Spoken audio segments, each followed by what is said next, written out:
ना किसी भी वायरस से डरने की ज़रूरत है और ना ही चिंता की। बस ज़रूरत है थोड़ी सी समझदारी और थोड़ी सी सावधानी की। सावधानी नाम पड़ते ही हमारे दिमाग में सैनिटाइज़र, मास्क और सोशल डिस्टेंसिंग ध्यान में आता है, लेकिन ये ध्यान तो हम रख ही रहे हैं और रखने वाले ही हैं। लेकिन आज के वीडियो में हम ये जानेंगे कि ऐसे कौन से समय हैं जिस समय पर अच्छी इम्यूनिटी वाले लोगों की भी इम्यूनिटी डाउन होती है। उस समय पर हमें ध्यान रखना है, उसके बारे में ये वीडियो है, अंत तक ज़रूर देखिएगा। नमस्कार दोस्तों, मैं डॉक्टर राघव पुजारा। स्वागत है आप सभी का हमारे इस चैनल नेचुरली हेल्दी में।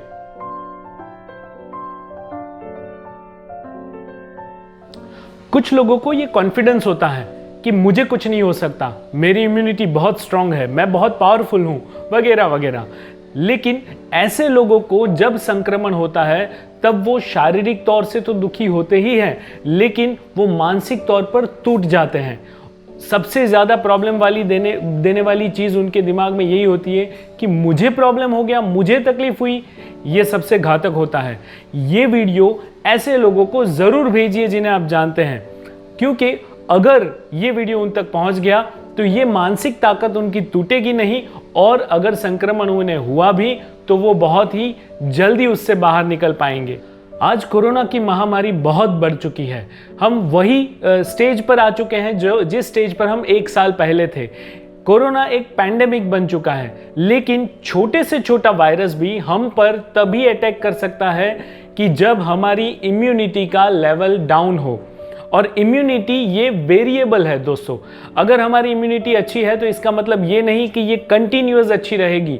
ये कुछ समय के लिए कभी कभी डाउन भी होती है, और ऐसे समय पे ही ज़्यादातर लोगों को संक्रमण हो जाता है। तो आज के वीडियो में हम ये देखने वाले हैं कि ऐसे कौन से पॉइंट्स हैं, ऐसी कौन सी जगह है जहां पर हमारी इम्यूनिटी लो होती है और कौन सी जगह पर हमें ध्यान रखना चाहिए। दोस्तों, हम कोई अमरत्व का पट्टा लेकर तो आए नहीं हैं। हम सभी सोशली जीने वाले लोग हैं। हमारा लाइफस्टाइल वेरिएबल होता है। हम कभी जल्दी उठ जाते हैं, कभी लेट उठते हैं। ऐसे कई सारे चेंजेस हमारे दिनचर्या में होते रहते हैं। तो इसी की वजह से बहुत से पॉइंट ऐसे हैं, बहुत से टाइमिंग ऐसे हैं जहां पर हमारी इम्यूनिटी का लेवल डाउन होता है। तो आज के वीडियो में हम देखेंगे, चलिए शुरू करते हैं कि कौन से ऐसे समय हैं, कौन सी ऐसी परिस्थितियां हैं जब हमारी इम्यूनिटी लो होती है। आज हम ऐसे 7 पॉइंट के बारे में जानने वाले हैं कि जहां पर हमारी इम्यूनिटी लो होती है, जिसमें सबसे पहला पॉइंट है और सबसे ज़रूरी पॉइंट है, वो है नींद कम होना। बहुत बार ऐसा होता है, हमें रात को जागना पड़ता है, देर रात तक काम करना पड़ता है। तो एक आध दिन अगर ऐसा हो गया तो ठीक है, लेकिन अगर कंटिन्यू ऐसा 1, 2, 3 दिन तक चलता है तो दोस्तों उस समय पे हमारी इम्यूनिटी का लेवल डाउन हो जाता है। और उस समय पर अगर हम बाहर निकलते हैं, कहीं भी हमारे परिचय में हमारे आसपास में फीवर, कोई भी ऐसा संक्रमित व्यक्ति आ गया तो हमें तुरंत ही संक्रमण लग सकता है। दूसरा पॉइंट है food disturbance, continuous food disturbance. अगर हमें बाहर का खाना खाना पड़ रहा है, बार बार खाना पड़ रहा है, कंटिन्यूअस 2-3 दिन तक ऐसा हो गया तो उस टाइम पर हमारी इम्यूनिटी लो हो जाती है। अगर हमें ज़्यादा बेकरी फूड खाना पड़ रहा है, मैदा खाना पड़ रहा है, तो उस समय भी हमारा डाइजेशन लेवल बहुत कम हो जाता है, और उसी की वजह से हमारा इम्यूनिटी लेवल भी कम हो जाता है। तीसरा पॉइंट है वाटर इनटेक। कोई कारण सर हमें वाटर कम पीना पड़े या फिर कम पीने को मिले तो उस समय पर भी हमारे इम्यूनिटी का लेवल बहुत डाउन होता है। उसके अलावा दोस्तों एक बहुत ही इंपॉर्टेंट पॉइंट, चौथा पॉइंट है, वो है एक्सरसाइज। हम रेगुलर अगर एक्सरसाइज करते हैं तो हमारे बॉडी का इम्यूनिटी लेवल मेंटेन रहता है। लेकिन कभी कभी कोई कारणों की वजह से हम एक्सरसाइज रेगुलरिटी से नहीं कर पाते हैं, तो ऐसा अगर कंटिन्यूअस होता है तो उससे भी हमारी इम्यूनिटी का लेवल डाउन हो जाता है, और तब भी हमें संक्रमण की पूरी संभावनाएं होती हैं।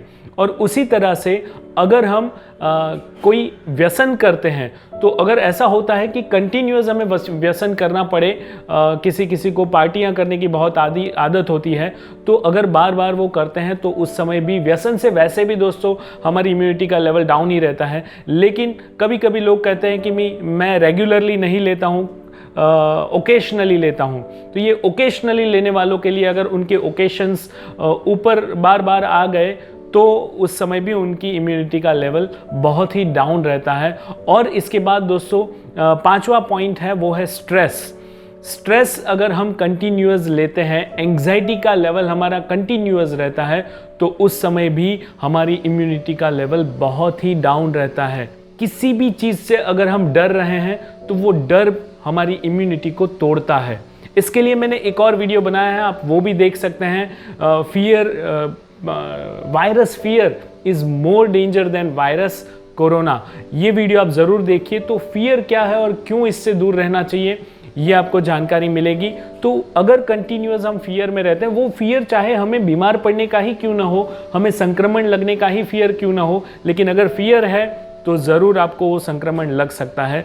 और आखिरी सातवां पॉइंट वो है मेडिकेशंस। दोस्तों किसी भी प्रॉब्लम की वजह से अगर आपको ज़्यादा मेडिकेशन लेना पड़ रहा है तो दवाइयाँ एक ऐसी चीज़ है कि जो हमारी इम्यूनिटी के लेवल को बहुत ही निचले स्तर पे ले जाती है। तो अगर कंटिन्यूअस मेडिकेशन लेना पड़े तो उस समय पे ध्यान रख के हमें अच्छे से प्रिकॉशंस लेना है कि वायरस का संक्रमण हमें ना लग जाए। तो ये सारे ध्यान रखने हैं। और ज़्यादातर दोस्तों ऐसा होता है कि ये सारी चीज़ें एक साथ ही होती है। तो ध्यान में रखिए, इसमें से कोई भी 2 पॉइंट, 3 पॉइंट या 4 पॉइंट एक साथ आते हैं तो हमारी इम्यूनिटी का लेवल कितना डाउन हो सकता है। ये सिंगल पॉइंट भी इतनी इम्यूनिटी को लो करते हैं, तो अगर ये एक साथ हो गए तो इम्यूनिटी का लेवल कहाँ पे आ जाएगा। तो सोचिए दोस्तों, अगर 2-3 दिन तक हम देर रात जागे हैं, हमारा फूड डिस्टर्ब हुआ है, हमें स्ट्रेस है, कोई काम की वजह से जागे हैं, तो डेफिनेटली उसके बाद के 2-4 दिन तक हमें ध्यान रखना चाहिए, बाहर नहीं निकलना चाहिए, सोशल डिस्टेंसिंग भी रखना चाहिए, हमें बार बार हाथ धोने चाहिए। ये सारी चीज़ें हमें उस समय पर ज़्यादा मात्रा में अच्छे से ध्यान रख के करनी चाहिए। और अगर हम नहीं कर पाते हैं तो डेफिनेटली हम उस समय पे, अगर हमारी इम्यूनिटी चाहे कितने भी अच्छी हो, लेकिन उस समय पे हम संक्रमित ज़रूर होंगे। तो ध्यान रखिए ये बात को और इस तरह से अपने आप को बचाए रखिए।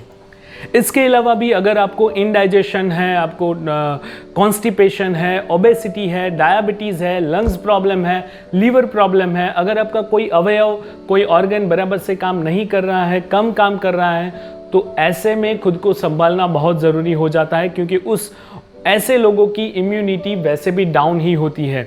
अब दोस्तों इसके अलावा बहुत सारे वीडियोस मैंने इसके ऊपर बनाए हैं, आप ज़रूर वो वीडियो देखिए। इम्यूनिटी क्या है, इम्यूनिटी कैसे बढ़ती है, इम्यूनिटी कैसे टूटती है, कौन सा फूड लेने से इम्यूनिटी अच्छी होगी, कौन सा फूड ऐसा है कि जो हमारी इम्यूनिटी को तोड़ता है, किस तरह से हम अपने आप को स्ट्रेंथन कर सकते हैं, कैसे हम फियर को अपने आप से दूर रख सकते हैं, ये सारी बातें मैंने अलग अलग वीडियोस में दी हुई हैं। उनकी लिंक, ये सारे वीडियोस की लिंक मैं इसके डिस्क्रिप्शन में रख दूंगा, आप ज़रूर वो वीडियोस देखिए और इस वीडियो को इतना फैलाइए लोगों के पास, ताकि जो डर हो वो डर निकल जाए और कहाँ पे हमें प्रिकॉशंस लेने हैं ये ध्यान में आए। जो मेंटली स्ट्रेंथ वाले लोग हैं, जो कॉन्फिडेंट है कि मुझे कुछ नहीं हो सकता, उनके लिए ये खास वीडियो है, आप उनको ज़रूर भेजिए, क्योंकि उनकी स्ट्रेंथ ही उन्हें बचाने वाली है।